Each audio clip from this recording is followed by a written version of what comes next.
Friday night in Tucson. Rain for the first time in weeks. 2 Bearcat SWAT trucks and roughly 24 deputies moving into a residential neighborhood 2 miles from Nancy Guthrie's home. A man and a woman detained from inside a house. A third person detained from a traffic stop at a Culver's restaurant nearby. All 3 believed to be connected to the investigation into the disappearance of an 84-year-old woman who vanished from her home on the night of January 31st. And on the same day that this coordinated operation unfolded, the Pima County Sheriff's Office made an announcement that changes everything about this case. Stranger DNA has been found inside Nancy Guthrie's home. DNA that does not belong to Nancy, does not belong to any family member, does not belong to any known associate. An unknown person's biological material sitting inside the home of a woman who disappeared without a trace. Before we examine what happened during this SWAT operation and why the discovery of stranger DNA inside Nancy's home represents the most significant investigative breakthrough since surveillance photos were released, make sure you're subscribed to True Crime Vault and have notifications turned on. We bring you breaking developments in real time as this investigation unfolds. Hit that subscribe button right now. Smash the like button to support coverage that brings you expert analysis and on-the-ground reporting. Drop a comment telling us whether you think the 3 detained individuals are connected to the stranger DNA found in Nancy's house. Your engagement helps this reach people who might have critical information, and if you know anything about this case, contact FBI at 1-800-CALL-FBI or submit tips at tips.fbi.gov. The reward currently exceeds $1.2 million. Now let's examine exactly what unfolded on this critical night and what it means for finding Nancy Guthrie. Brian Enton was there, inside the police perimeter before it was established. He and his cameraman arrived at the staging location before deputies sealed the area. From that position, he observed the operation as it unfolded in real time. There was a SWAT raid, which I was actually at. They went into a neighborhood about 2 miles from Nancy Guthrie's house in Tucson, and they detained a man and a woman from the house, and they also detained a man from a traffic stop at a Culver's restaurant very close to that house. And I'm told that it's all connected. I'm told that it could be a mother and son who were detained in the house and maybe the brother at the traffic stop, but they're all connected. And the reason I know this is because I'm told by sources that they were waiting to move on the house until the traffic stop happened. Sources indicating the operation was coordinated. The team waited to move on the house until the traffic stop was executed. That level of coordination tells you something about the intelligence behind this operation. They didn't want to alert one person while moving on another.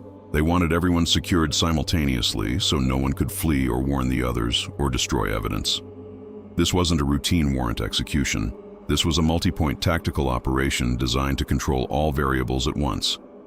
When law enforcement executes operations this way, when they synchronize multiple detention points and deploy SWAT resources and time everything down to the minute, it means they have specific intelligence about specific people, and they believe those people pose either flight risk or evidence destruction risk or both.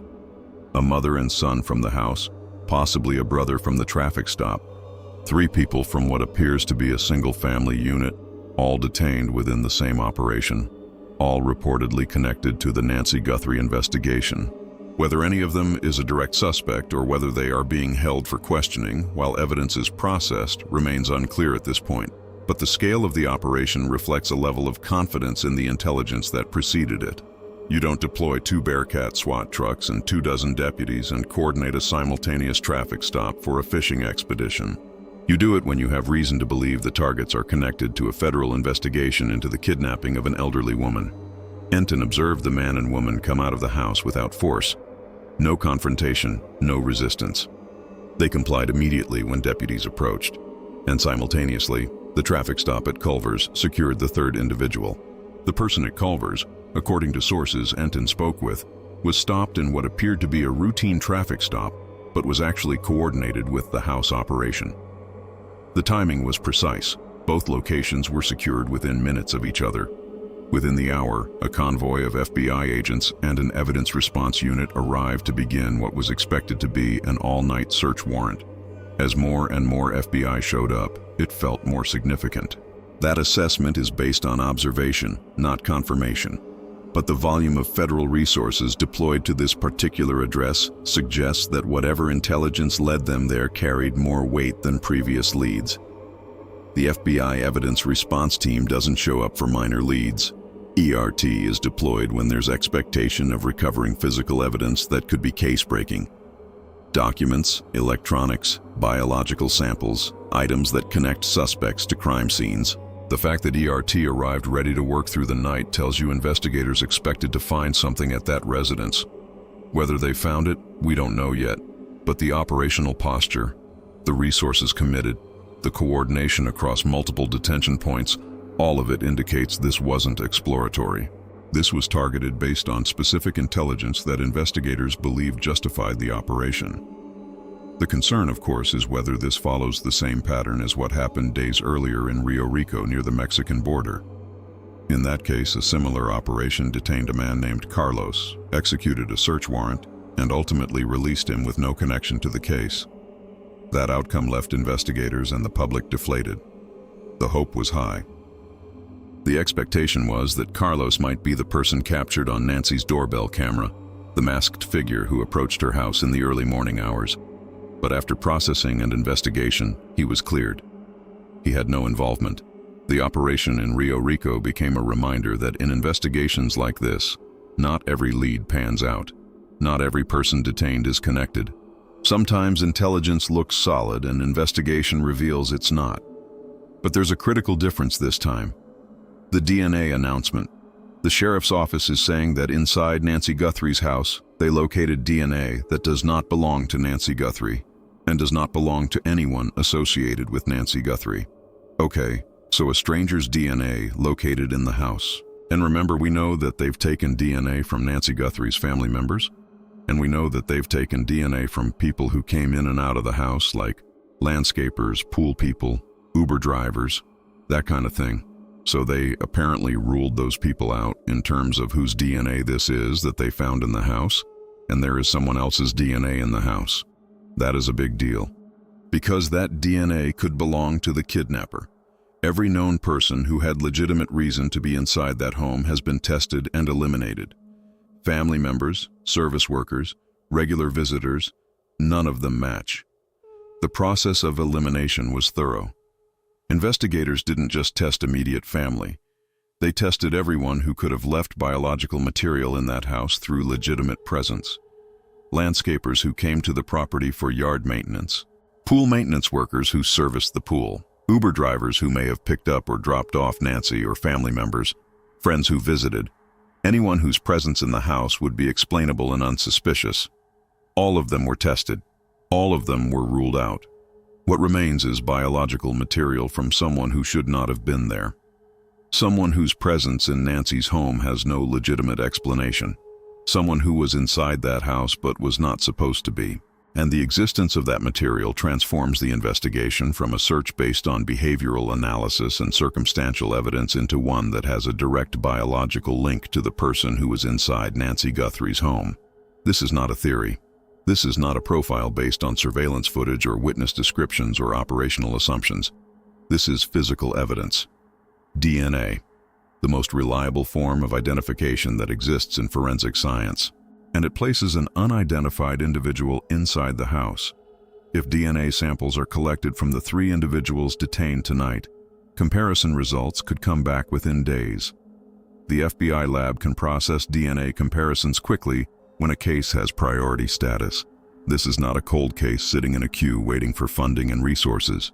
This is an active federal kidnapping investigation with national media attention and presidential commentary. The samples will be prioritized. The comparison will happen as fast as the science allows, and if there's a match, if the DNA from one of the 3 detained individuals matches the stranger DNA found in Nancy's house, the investigation shifts immediately from search to prosecution, from who did this to proving how they did it and why. The significance of this cannot be overstated. DNA evidence has solved cases that seemed impossible. Brian Enton drew the comparison to Brian Kohberger and the Idaho quadruple homicide. In that case, DNA from a knife sheath invisible to the naked eye, trace amounts of biological material left on an object at the crime scene, was run through genetic genealogy databases. A match to a distant relative led investigators to Kohberger, not a direct match in CODIS, not someone whose DNA was already in the criminal database. A genealogical connection through a relative who had uploaded their DNA to a commercial ancestry service. That connection was enough to build a family tree, narrow the suspects, and eventually identify Kohberger as the person whose DNA was on that knife sheath. The same process could be applied here. If the stranger DNA from Nancy's house does not match any individual in CODIS, the FBI's national DNA database that contains profiles from convicted offenders and arrestees, the next step would be genetic genealogy through commercial databases like GED Match or Family Tree DNA. These are databases where people upload their DNA results from services like 23andMe or Ancestry DNA to find relatives, to build family trees, to discover genetic heritage.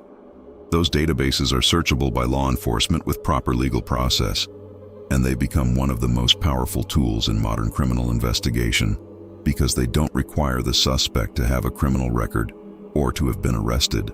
They only require that someone in the suspect's extended family, a third cousin or fourth cousin or even more distant relative, uploaded their DNA to one of these services. A third or fourth cousin match could be enough to begin narrowing the field. Genealogists working with law enforcement can take that distant match and build a family tree backward and forward through generations using public records, obituaries, birth certificates, marriage records, census data, all the documentary evidence that exists about families. They can identify common ancestors between the DNA match and the unknown person. They can trace descendant lines from those ancestors. They can narrow the pool to individuals whose age, location, and behavior align with the evidence. Eventually, they identify one person, one individual who fits the profile and whose genealogical connection to the DNA match is consistent with the genetic distance shown in the database. And once they have that person, they can obtain a direct DNA sample through legal means and confirm the match definitively. This process has solved dozens of cold cases in recent years. Cases that were unsolved for decades.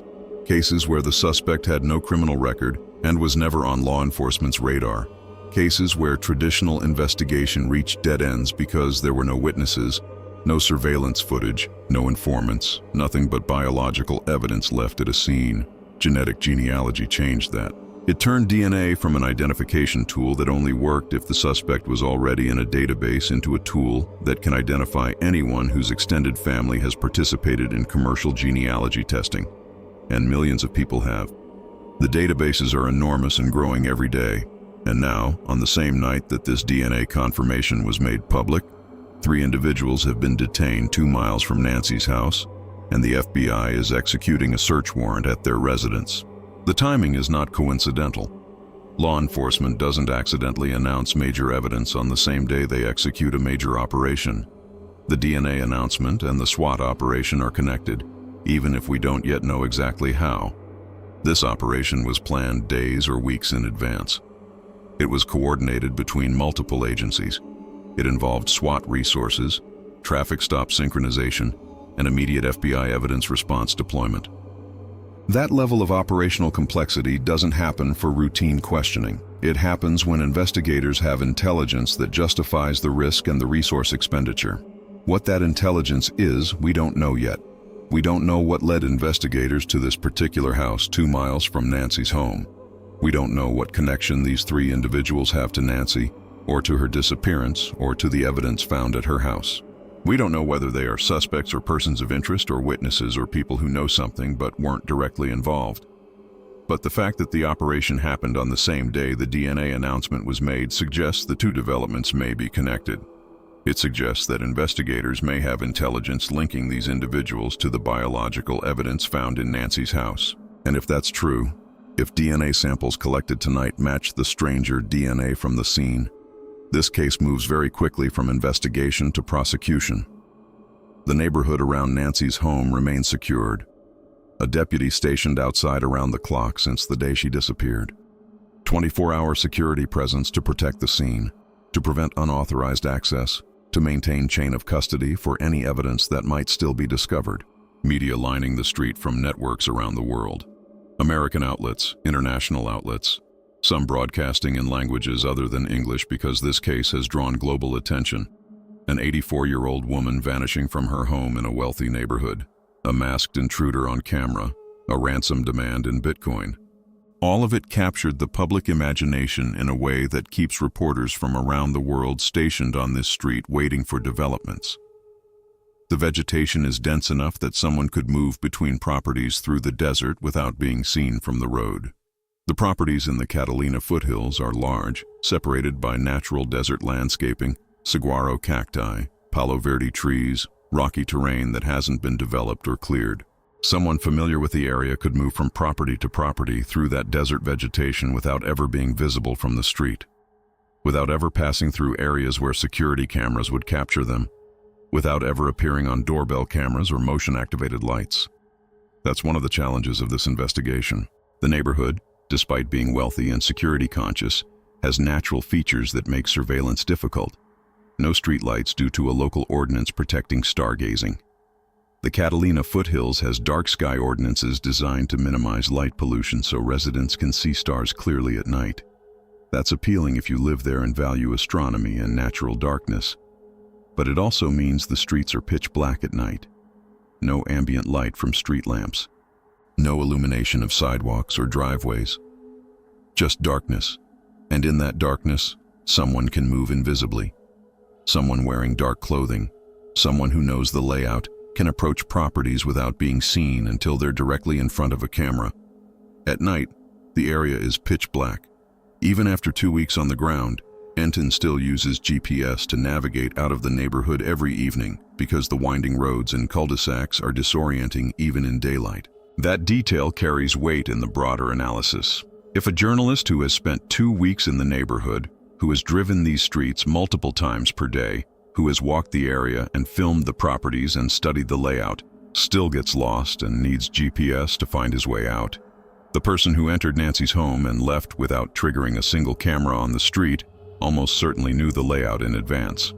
Not from Google Maps, not from a single drive-through, from actual presence, from being there before, from learning the roads, the exits, the dark spots, the gaps between properties. That knowledge does not come from a single visit. It comes from familiarity, from time spent in the area, from prior access or prior reconnaissance. But while the investigative developments tonight represent progress, real tangible progress in the form of biological evidence and coordinated detentions, there's another story unfolding in parallel that cannot be ignored. The tension between the Pima County Sheriff's Office and the FBI. Rick Castigagar served at the Pima County Sheriff's Office for 40 years. He was the former undersheriff, one of the most senior administrators in the department, second in command, responsible for day-to-day operations and oversight of major investigations. And he is now publicly criticizing the current sheriff's handling of the Nancy Guthrie investigation. I have a one-word answer. That's outrageous. And it's outrageous for a number of reasons. The FBI is the entity that certifies those for-profit organizations of which the Sheriff's Department here has a contract with to analyze trace evidence, DNA, hair, anything. And in my opinion, to not include the FBI in that analysis is absolutely outrageous. But it's rooted in this sheriff's disdain for the FBI. The core issue, according to Castigagar, is evidence routing. The sheriff's office has been sending evidence to a private laboratory in Florida, rather than to the FBI lab at Quantico. The FBI lab at Quantico is one of the premier forensic facilities in the world. It has resources, technology, and expertise that few private labs can match. It has access to federal databases. It has priority processing for federal cases. It has decades of institutional knowledge and established protocols for handling evidence in kidnapping investigations. And it's available to local law enforcement at no cost when FBI is involved in a case. Sending evidence to a private lab in Florida instead of to Quantico means paying for services that would be free, potentially getting slower results than FBI could provide, and potentially missing connections that FBI databases would identify. The sheriff's explanation is that since some evidence was already sent to Florida at the beginning of the investigation, it made sense to continue sending everything there for consistency. The argument is that having all evidence processed by the same lab ensures consistent methodology, consistent standards, consistent chain of custody documentation. There's some logic to that. If one lab has already established baseline profiles and reference samples, continuing with that lab avoids potential complications from different labs using different protocols or different interpretation standards. Castigagar's explanation is different. One word: territoriality. He believes the sheriff's decision is rooted not in forensic best practices, but in a personal grudge against the FBI dating back to an internal investigation around 2016 when FBI agents investigated some of the sheriff's subordinates for mishandling RICO funds. RICO funds are proceeds from racketeering cases, money seized from criminal organizations that's supposed to be used for law enforcement purposes according to strict federal guidelines. The investigation found that some deputies or administrators had misused those funds. The sheriff was not a suspect in that case. He was not accused of personal wrongdoing, but he was upset that the FBI did not keep him informed of the progress of the investigation into his subordinates.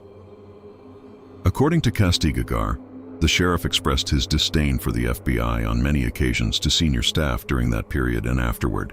The feeling, according to Castigagar, was that FBI had overstepped, had investigated people in the sheriff's department without giving the sheriff courtesy notifications, had treated the sheriff's office like any other entity under investigation rather than as a partner agency, and that created lasting resentment. The kind of resentment that influences decision-making years later when a case requires coordination between the sheriff's office and FBI. And there is a concrete example of what this tension may have cost the investigation: the surveillance video from Nancy's front door camera. Castigagar stated that the sheriff's department initially dismissed any possibility of recovering that video. The camera, a Ring doorbell camera, had no active subscription at the time of Nancy's disappearance. Without a subscription, the camera doesn't save footage to the cloud. It only shows live view. So when investigators initially examined the camera, they were told there was no footage to recover. The camera captured the masked figure approaching Nancy's door, but without a subscription, that footage wasn't saved. It appeared to be lost, but when the FBI got involved, they determined it was recoverable. The camera had no active subscription at the time of the incident, but Google, which owns Ring, had retained the footage on cloud servers anyway. Sometimes footage is retained temporarily, even without paid subscriptions, either as part of trial periods or as backup systems or as part of data retention policies that keep footage for short periods, regardless of subscription status. FBI investigators knew to ask Google directly whether any footage existed on their servers, and it did. Without FBI involvement, without FBI knowing to ask that specific question, and knowing how to navigate the process of obtaining footage from Google's servers, the only known image of the suspect at Nancy's front door might never have existed. That image, the masked figure approaching the door, the person carrying a backpack, the individual who disabled the camera moments later, is the only visual evidence of the suspect. It's been distributed nationally. It's been analyzed by experts. It's generated tips and investigative leads. And according to Castigagar, it might never have been recovered if the sheriff's office had been handling the investigation alone without FBI involvement. Well, they took it over originally. You know, it was a local case originally, and they didn't want to let go of it, which is fine. It's up to them. It's really up to the community. But ultimately, when the FBI got involved, I think, progress has been made. President Trump also weighed in, stating outside the White House that the sheriff didn't want to give up the case, and that's why the FBI is still not in charge. This is extraordinary. The President of the United States commenting publicly on local law enforcement dynamics in a missing person case. Trump's statement suggests he's been briefed on the case, either by FBI or by someone in his administration who's been following the investigation.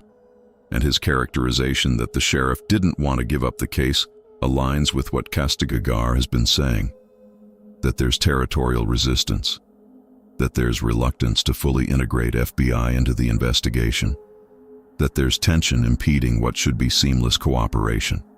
This is not typical interagency friction. Every major investigation involves some level of coordination challenges between local, state, and federal agencies. Different agencies have different priorities, different protocols, different command structures. Some friction is normal. But what's happening here goes beyond normal friction. This is a public rift. A former undersheriff going on record criticizing the current sheriff. the president commenting on it from the White House. That level of public airing of internal law enforcement conflicts is unusual and suggests the dysfunction is significant.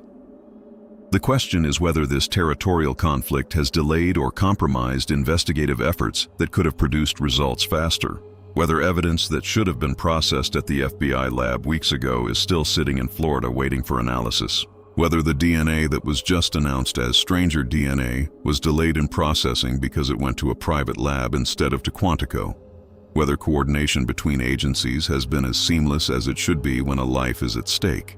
We don't have answers to those questions. We don't know what the internal dynamics have cost in terms of time or investigative effectiveness. But when a 40-year veteran of the department is publicly criticizing the sheriff's handling of a case, when the president is commenting on it, when reporters on the ground are observing FBI showing up in force to take over aspects of the investigation, it suggests the coordination issues are real and significant. Meanwhile, the investigation continues despite the internal conflicts. The stranger DNA exists. It was found inside Nancy's home. It does not match anyone who had legitimate reason to be there. And now 3 individuals have been detained in a coordinated SWAT operation 2 miles from the house where that DNA was found. The FBI Evidence Response Unit is working through the night at the residence where those individuals were detained. Evidence response team agents are methodical. They don't rush. They document everything. They photograph the scene before anything is moved. They collect items systematically, bagging and tagging everything that might have evidentiary value. Electronics, documents, clothing, anything that could connect the occupants of that house to Nancy Guthrie or to her disappearance. If biological samples are collected tonight, if DNA swabs are taken from the 3 detained individuals, and if those samples are compared to the stranger DNA from Nancy's house, results could come back rapidly. The FBI lab can process DNA comparisons quickly when a case has priority status, and this case has priority status. National media attention, presidential commentary, over $1 million in reward money, and an 84-year-old woman who has been missing for weeks. The samples will go to the front of the queue. The analysis will happen as fast as technology and protocols allow. And if there's a match, everything changes. A match means one of the detained individuals was inside Nancy's house at some point. It means their presence there needs explanation. And if they can't provide legitimate explanation for why their DNA is in an 84-year-old woman's home, if they weren't service workers or friends or people with any reason to be there, then the investigation focuses intensely on them. What were you doing in Nancy Guthrie's house? When were you there? Who else was with you? What happened to Nancy? Those questions get asked in interview rooms with federal agents and prosecutors present, and the answers, or lack of answers, determine what happens next. The rain is falling on Tucson tonight. The first rain since Enton arrived 2 weeks ago, and somewhere in a lab, the stranger DNA from Nancy Guthrie's home is waiting to be matched against whatever samples are collected from the individuals detained this evening. That comparison may take days. It may take weeks if the samples need to go through genetic genealogy rather than direct CODIS matching. But for the first time in this investigation, there is a biological thread connecting an unknown person to the inside of that house. And biological threads, unlike behavioral profiles and circumstantial evidence, do not fade with time. They don't degrade. They don't become less reliable as witnesses forget details or as memories become unreliable. They wait. They can be tested and retested. They can be run through databases that expand every day as more people submit DNA samples to commercial genealogy services. They can identify someone who has no criminal record and has never been arrested but whose third cousin uploaded their DNA to find distant relatives. DNA is patient. It sits in evidence storage or in lab freezers, and it waits for technology to advance, for databases to grow, for the right comparison to be made. Cold cases from 30 years ago are being solved now because DNA that was collected decades ago can finally be run through genealogy databases that didn't exist when the crime occurred. The DNA from Nancy's house doesn't care how long the investigation takes. It will be there when the match is found, and the match will be found, either through CODIS if the person has a criminal record, or through genetic genealogy if they don't. One way or another, that DNA will eventually identify who was in Nancy's house. Nancy Guthrie is still missing. 84 years old, a mother, a grandmother, a woman who went to bed in her own home and disappeared in the middle of the night. Stranger DNA confirmed inside her home. 3 people detained 2 miles away in a SWAT operation connected to her case. An FBI evidence response unit working through the night at the target residence. And a conflict between local law enforcement and federal investigators that has drawn public criticism from a 40-year veteran of the department, from the President of the United States, and from a community that wants answers more than politics. Whether the 3 detained individuals have any connection to Nancy's disappearance remains to be determined. Whether their DNA matches the stranger DNA found in her house will be known soon, and whether this night represents the beginning of the end of this investigation, or another dead end like the Rio Rico operation, will become clear in the coming days. But what's different this time is the DNA. That's not a lead that can be cleared and dismissed. That's biological evidence that places someone inside Nancy's house, someone who shouldn't have been there, and that someone can be identified through direct database match, or through genetic genealogy, or through comparison to samples collected from detained individuals. One way or another, that DNA will produce a name. If you have any information, contact the FBI at 1-800-CALL-FBI. That's 1-800-225-5324. Or submit tips at tips.fbi.gov. The reward currently exceeds $1.2 million. Subscribe now, because in this case, every update has changed what we thought we knew. Like this video to support coverage that brings you real-time developments as they happen. Share this with anyone following Nancy's case, because the more people watching, the more likely someone with critical information will come forward. And comment with your thoughts on whether the stranger DNA will identify who took Nancy. This is an active investigation. The biological evidence exists. The comparison is underway. And somewhere tonight, someone knows what happened to Nancy Guthrie. The DNA may be about to tell us who,